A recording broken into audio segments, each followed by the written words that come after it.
Talk, breaker to broken wing. Talk emotionally.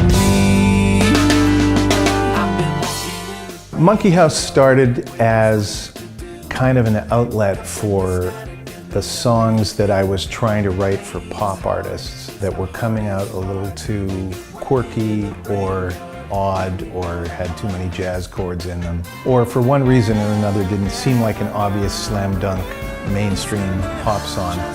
And enough of those built up over time that I thought maybe this group of cast-off songs, maybe that's a project in itself. And it wasn't long after I sort of had that brainwave that we got to recording it.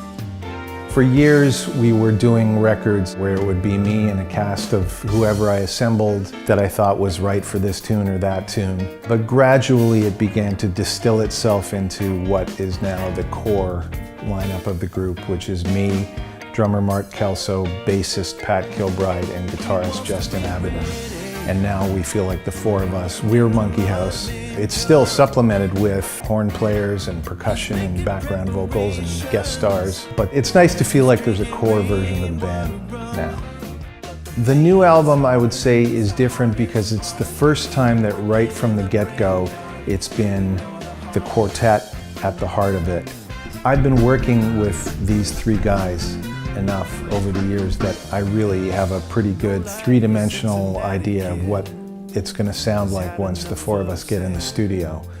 But I also know that these guys are incredible, thoughtful, kind of song-supportive rhythm players, and they're taking granular notes as everything goes down and improving each take and bringing their own thing to it. In the instances where I kind of just let somebody off the leash, it's bananas. Like there's a bass solo on this new record that will melt your face. The guests on Friday, it's a nice little list. Maybe top of the list this time is working with the Manhattan Transfer. I've been a fan of those guys for as long as I've been in music. It turned out a few years ago I was very tickled to find out that Janice and Cheryl, the two women in that group, were MonkeyHouse fans. So I said, okay, well, let's see if they're into it, and they were, and it was just a magic session because there's just something about their blend of voices that you just start working and you go, that's the Manhattan Transfer. You can't imitate that sound. So that was a thrill, and so they sing the chorus of one of the tunes. Also the tune with the face-melting bass solo. We also have returning guests, Michael Lenhart, who is the longtime trumpet player for both Donald Fagen and Steely Dan. It seems like lately every album I write a love song to New York City, and this album's no exception, and Michael, who was born and bred there, always seems to be the guest artist on that song. So the one on the new album is called Island Off the Coast of America. Also returning is Drew Zing, who, as well as having played with Steely Dan, also has played with Boz Scaggs and a bunch of other notables, and he's just a ridiculous improviser and always knows what to do with my stuff with very little direction. I get his stuff back and it just sounds like that's gold. It's all gold. To the point where it's tough to pick a take.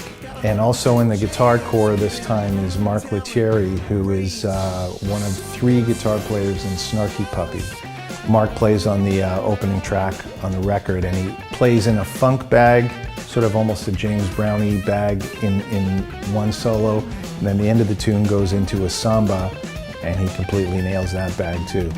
Also returning on background vocals is Lucy Woodward, who's a little bit part of that Snarky Puppy camp as well. Amazing solo artist in her own right. She just did a record with Charlie Hunter that's coming out. All the girl parts on the record Lucy did, just like she did on the last record, Left. She's a consummate professional. She's got kind of 10 voices in one, and she can read, and she kind of lives and breathes the recording studio. The song on the record that stands out from the rest, just in terms of the recipe that makes the song, is Shotgun. And this song evolved out of just talking about what fun it is to ride on the shotgun side of the car while someone else is driving, and being able to take in all the sights and have none of the responsibility for where the car is actually pointed. it just seemed to layer itself nicely into this little R&B jam. It was just a little 2-chord thing, and it was not spoken for, and I thought maybe that's the Shotgun song. And so I just recorded myself into my phone singing along with it, singing all these goofy lines, and that became the basis of I Want to Ride Shotgun with You. While we were making this record, Walter Becker, the co-founder of Steely Dan, died. That was a tumultuous thing for me because they'd been sort of at the heart of my musical life for decades. I thought that it would be nice to cover one of his songs, one of his solo songs, because he was such an exceptional songwriter, as is Donald Fagen. But I think that Becker's stuff, because he wasn't the singer in Steely Dan, his solo stuff was not as well known as Fagen's, and I thought it would be nice to sort of shine a light on one of his songs that I love. So Book of Liars is from his first solo record, which came out in '93. I've added maybe a little layer of frosting to it. It definitely sounds like us, but the heart of it was to do some kind of homage to Becker in a timely way, and it just happened that he left us right when the production of this record was underway. I think all of our stuff is pretty rigorous rhythmically and groovy, but this is probably the first album that I feel like it's kind of rhythmic from the get-go, rhythmic from the ground up.